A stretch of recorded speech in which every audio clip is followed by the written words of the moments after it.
15 ऑगस्टपासून महाराष्ट्रातील सगळ्या टॅक्सी आणि रिक्षा चालकांना व्यावहारिक मराठी सक्तीची करण्यात आली आहे. खरं तर 1 मेपासून ही सक्ती करण्यात आली होती, मात्र काही संघटनांनी याला विरोध केला, वेळ वाढवून मागितला आणि यानंतर आता 15 ऑगस्टची मुदतवाढ देण्यात आली होती. मात्र 15 ऑगस्टपासून ही सक्ती आणि बंधनकारक असणार आहे व्यावहारिक मराठी. आणि ही व्यावहारिक मराठी नेमकी काय असावी याबाबतचं एक परिपत्रक राज्याच्या परिवहन विभागाच्या माध्यमातून काढण्यात आलेलं आहे. कोकण मराठी साहित्य परिषद असेल, मुंबई मराठी साहित्य संघ असेल यांच्या माध्यमातून आणि काही वेगवेगळ्या संस्थांच्या माध्यमातून वेगवेगळ्या ठिकाणी वर्ग मराठीचे भरवले जातात आणि त्यामध्ये हे सगळी मराठी शिकवली जाते आणि त्यांच्याकडनं त्याचा अभ्यास करून घेतला जातो. काही रिक्षा चालक आहेत जे या सगळ्या वर्गांमध्ये उपस्थित असतात. त्या रिक्षा चालकांशी आपण बातचीत करणार आहोत. नेमकं त्यांचं मराठी कुठपर्यंत आलं, 15 ऑगस्टपर्यंत होईल का? तुम्ही मला सांगा, तुम्ही आता मराठी शिकताय का? शिकतं. आता येते तुम्हाला पूर्ण मराठी? पूर्ण नाही तर हां. अर्धा अर्धा. अच्छा. पूर्ण नाही. 15 ऑगस्टपर्यंत येईल. हां येतं. तर आता यामध्ये जे आता सांगितलं आहे की आता मला मला BKCमध्ये जायचं आहे, तर तुम्ही काय उत्तर द्याल? या बसा मी सोडतो. अच्छा. आणि मीटर टाका. मीटर चालू केले आहे. अच्छा. आणखी काय काय तुम्ही यामध्ये मराठी आता शिकलात? किती दिवस झाले शिकलात? काय काय येते? काय काय वाक्य तुम्हाला येते? बोलून दाखवा जरा. अभी तो पहले दिन है सर. पहले दिन है सर. अच्छा. हाँ ठीक है, जो कुछ पहले आज पहले दिन है सर. हाँ जो भी कुछ क्या क्या सीखे बोल सकते हो? हाँ बोल सकते हैं. क्या क्या क्या सीखे हो?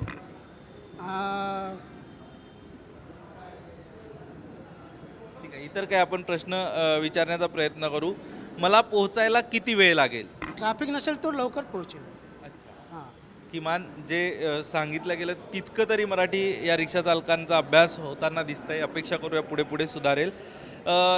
मी गाणी लावली तर चालेल का? चालेल. अच्छा. मजा आहे. आणि तुम्हाला जर CNG भरायची असेल तर तुम्ही काय सांगाल? मी सांगतो की 10 मिनिट लागले, मी गॅस भरलो की नाही भरलो. अच्छा. तो पॅसेंजर बोलतो की मतलब समय नाही आहे, मला समय नाही आहे. अच्छा, माझ्याकडे वेळ नाही आहे. हां, तो माझ्या बरोबर भाई उतरून ते तुम्ही. अच्छा. मी गॅस भरवले तुम्ही जाऊ शकत नाही. कृपया तुम्ही जरा सावकाश चालवा असं जर तुम्हाला पॅसेंजरनी म्हटलं तर काय उत्तर द्याल? तुम्ही चिंता करू नका, मी सावकाश चालवतो. अच्छा. तुमचं नाव काय आहे? माझं नाव बेनी रॉड्रिक्स आहे हां. आणि मी रिक्षा चालवतो. रिक्षा चालक आहे. अच्छा. जरा पुढे थांबा, मला एका व्यक्तीला घ्यायचं आहे. हो मी थांबतो. अच्छा. हो. सर तुमचं नाव काय आहे? ओमप्रकाश सिंग आहे. अच्छा. तर काय मराठी शिकले तुम्ही? किती मराठी येते तुम्हाला? तो कमी कमी बहुत येते और बाकी है वो सीखूया. अच्छा. 15 ऑगस्टपर्यंत मराठी येईल जी येईल हो, हो येईल. तुमचं काय नाव आहे? माझं नाव शकील शनुल्ला शेख आहे. अच्छा. हो. आणि जर तुम्ही या सगळ्यातली काय काय मराठी शिकली? काय तुम्हाला काय आठवतं? मला तुम्हाला कुठे जायचे आहे, हां. या बसा मी सोडतो. हां. हां. मला अंधेरी पोचायला किती वेळ लागेल? ट्रॅफिक नसेल तर लवकर पोहोचू. ठीक आहे. जरा पुढे थांबा, मला एका व्यक्तीला घ्यायचं आहे. हो थांबा. हां. थांबतो मी. ओके. पाऊस सुरू झाला आहे. तेव्हा पडदे खाली लावा. लावा. अच्छा. यामध्ये एक प्रश्न आणखी असा आहे की मी तुम्हाला पैसे रोख रक्कम कॅश देऊ की ऑनलाईन पे करू? तुम्ही दोन्ही पण आहे माझ्याकडे. अच्छा. दोन्ही पण आहे. कॅश द्या या ऑनलाईन द्या तुम्ही. आता तुम्हाला एक माझ्याकडनं प्रश्न विचारतो. काय वाटतं तुम्हाला, किती वर्ष झाले तुम्ही आता रिक्षा चालवता? मला 30 वर्ष झाले आहे. अच्छा. तर आता हे अनेकांना मराठी शिकण्यासंदर्भात सरकार सांगते, होईल हे सक्सेसफुल? होईल होईल होईल अच्छा. होईल. काय परिस्थिती आहे सध्या? लोक शिकतायत, काय सांगाल? हे काय पॅसेंजर प्रवासी येतात, तो मराठीमध्ये बोलतात, तो रिक्षावाल्याला माहिती नाही आहे, तो साठी मराठी शिकायला मुंबईमध्ये लागतं आहे. बरोबर. आम्हाला- शिकतील का ही सगळी लोक आता? सगळे शिकेल सगळे. अच्छा. आपण बघतो हे पुन्हा ज्या ज्या ठिकाणी वर्ग भरतायत त्या ठिकाणी मला अंधेरीला जाण्यासाठी रिक्षा कुठून मिळेल?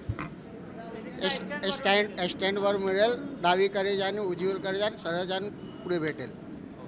आपण इतर आणखी काही लोकांची आपण हे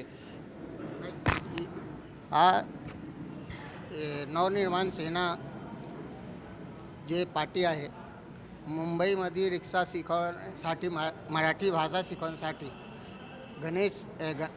लक्ष्मण भाऊ शिंदे आणि सतेज शिंदे दादा एवढा मदत केली आहे. दुसरीकडे कोणी 1500 रुपये ॲडमिशन चार्ज घेतात, मग इथे ना फ्रीमध्ये होतात. एवढा सक्सेसफुल केला आहे. गाडी जी आहे गाडी पुढे नेऊन पुलावरून उजवीकडे वळवून थांबवा. पुलावरून पुलाखालून मला पुलावरून पुलाखालून सरळ मागे डावीकडे उजवीकडे. हे विचार आहे. हा विचार. किती दिवस झाले तुम्हाला मराठी क्लासला येता तुम्ही? फर्स्ट दिवस. तुमच्या रिक्षामध्ये मी गाणी लावली तर चालेल का? तुम्ही काय सांगाल आता? चालेल, आवाज कमी ठेवा. आता यामध्ये मी तुम्हाला पैसे कसे देऊ? कॅश देऊ की रोख देऊ? मला कॅश चालेल, मला ऑनलाईन चालेल. मला इकडे ऑनलाईन पेमेंट की सोय नाही. अच्छा, तुम्ही सुरक्षित आणलंय आम्हाला, धन्यवाद.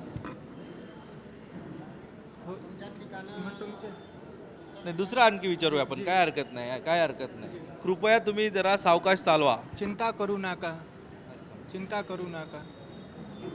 जी. कृपया मीटर तुम्ही चालू करा. मीटर चालू केले आहे. अच्छा, मला विक्रोळीला जायचे आहे. या बसा, मी तुम्ही सोडतो. या बसा. अगदी स्वाभाविक आहे. अगदी महत्त्वाचे बेसिक प्रश्न यामध्ये दिलेले आहेत. सर, तुम्ही मला कुठपर्यंत काय मराठी शिकले आहे तुम्ही? तुम्हाला कितपत मराठी बोलता येतं असं वाटतंय? मराठी बोलायसाठी मला खूप चांगलं वाटतं. मला ते काय हरकत नाही मला. हं? किती वर्ष झाले तुम्ही आता रिक्षा चालवता? मुंबईला झाले मला 25 वर्ष झाले. 25 वर्षाला मला काय प्रॉब्लेम नाही. सगळे पण गेला, मराठी लोक खूप चांगलं आहे, काय प्रॉब्लेम नाही. आता यामध्ये एक प्रश्न आहे, जर प्रवाशांनी म्हटलं पाऊस सुरू झाला आहे, तुम्ही काय उत्तर द्याल? काय बोलले? पाऊस सुरू झाला आहे, पडदे लावायसाठी काय सांगाल तुम्ही? नाही, मी टॅक्सी चालवतो. तुम्ही टॅक्सी चालव. ओके, मला अंधेरी किंवा BKCला जायचं आहे, तर तुम्ही काय उत्तर द्याल? चला बसा साहेब, बसा. आणि त्यामध्ये मला पुढे जरा थांबाल का? मला एका व्यक्तीला घ्यायचं आहे. तिथे घेऊ साहेब, तिथे घेऊ तुम्ही, तिथे थांबणार मी. ओके, एक 10 मिनटं लागेल मला तिथे पोचायला. अगर ट्रॅफिक नसेल तरी लोकल पोचेल. मला माहीमला जायचं आहे. मला रिक्षा कुठून मिळेल आणि टॅक्सी कुठून मिळेल? माहीमवरून मिळेल तुम्हाला, नाही तर रस्त्यावरून कुठे पण मिळेल. खूप भरपूर आहे. ते टॅक्सी आहे, ऑटो आहे आणि सगळे वाहनं आहे. मी तुम्हाला एक गोष्ट सांगतो हिंदीमध्ये. आज महाराष्ट्र में मुझे 25 साल हो गए. आज हमारे हिंदी नेता और सेंट्रल गवर्नमेंट इस चीज़ को क्यों नहीं एक्शंस ले रहे कि हम लोगों के लिए कुछ काम दिया जाए वहाँ पे. और आज राज ठाकरे साहब ने जो हमको मराठी के लिए बोला वो बहुत अच्छा है की मराठी म्हणजे काय. मराठी म्हणजे माझी आई.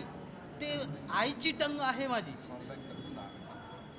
मी शिकला, हे माझी आई आहे. मराठी म्हणजे काय, माझी आई. राईट साहेब, तुमचा धन्यवाद. पण हिंदी लोकांचे नेता कुठे गेले? ते त्याला लोकांचा विचारा ना.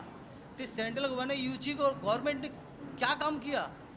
हम लोग को यहाँ क्यों आना पड़ रहा है? तुम्ही मला सांगा की तुम्ही किती मराठी शिकलात, आणि आता जर मला तुम्हाला विचारायचं असलं की मी तुम्हाला पैसे ऑनलाईन देऊ की कॅशमध्ये देऊ, तुम्ही काय उत्तर द्या? मला कॅश चालेल, मला ऑनलाईन पेमेंट चालेल.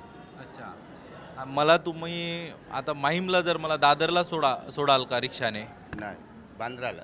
अच्छा, इकडे मुंबई जात नाही. माफ करा, मी आता तिकडे जात नाही. रिक्षा जात नाही तिकडे.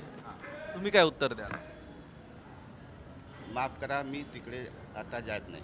अच्छा, तर आपण बघतो की बांद्र्याच्या पुढे मुंबईमध्ये रिक्षा जात नाही आणि त्यामुळे या रिक्षा चालकांचं हे उत्तर आहे. पुन्हा काही रिक्षा चालक आहेत. तुम्ही मला सांगा, मला तुम्ही माटुंग्याला नेऊन सोडाल का? माटुंग्याला रिक्षा जात नाही साहेब, तरी मी तुम्हाला जास्तीत जास्त साईनपर्यंत सोडू शकतो. तुम्ही मला सांगा, पाऊस सुरू झाला आहे, रिक्षामध्ये भाऊ पाऊस पाणी येत आहे. हां मी पडदा लावतो, मी थांबा. या सगळ्यात मला जर तुम्हाला नाही म्हणायचं असेल, मला मुलुंडला जायचं आहे, हो मुलून जायचे आहे. हा बसा. नाही जर तुम्हाला नाही म्हणायचं असेल तर काय म्हणा? मी मुलून नाही जात. मी मुलुंडला नाही जाऊ शकतो. मी वर्सोवाला चाललो, मग मी मुलुंडला नाही जाणार. सर काय? मला माफ करा, तिकडे जाऊ शकत नाही मी. आता माझे दुसरीकडे जायचे आहे. CNG तुम्हाला गाडीमध्ये भरायचं असेल तर तुम्ही काय पॅसेंजरला सांगाल? मला CNG भरायचे, थोडा वेळ लागले. थोडा थांबा जरा. CNG भरायचे आहे, थोडा थांबावे लागेल. आपण बघतो की अगदी आज आपण सोपे सोपे प्रश्न यांना विचारण्याचा प्रयत्न केला, कारण शासनाची भूमिका देखील तीच आहे की रिक्षा चालकांना खरं तर संपूर्ण मराठी येणं अपेक्षित आहे, अशी संपूर्ण महाराष्ट्रातील जनतेची इच्छा आहे. मात्र प्रशासन म्हणतं आहे की सध्या सुरुवातीला किमान प्रवाशांशी मराठीत एक संवाद सुरू होईल. विशेषतः हा संवाद नसून सुसंवाद राहील, कारण मुंबईसारख्या शहरांमध्ये मराठी अमराठी वाद अनेकदा वेगवेगळ्या प्रसंगांवरनं विकोपाला जातो. ती परिस्थिती उद्भवू नये यासाठी हे प्रशासनाने प्रयत्न केलेला आहे, त्याला प्रतिसाद मिळतो आहे. मात्र या प्रतिसादाचं रूपांतर खऱ्या अर्थानं वागणुकीमध्ये कितपत होतं हे बघणंही महत्त्वाचं ठरणार आहे, आणि ज्याचं उत्तर 15 ऑगस्ट नंतर आपल्या सगळ्यांना मिळेल. कॅमेरा पर्सन सचिन सावंतसह अक्षय कुडकेलवार, NDTV मराठी, मुंबई.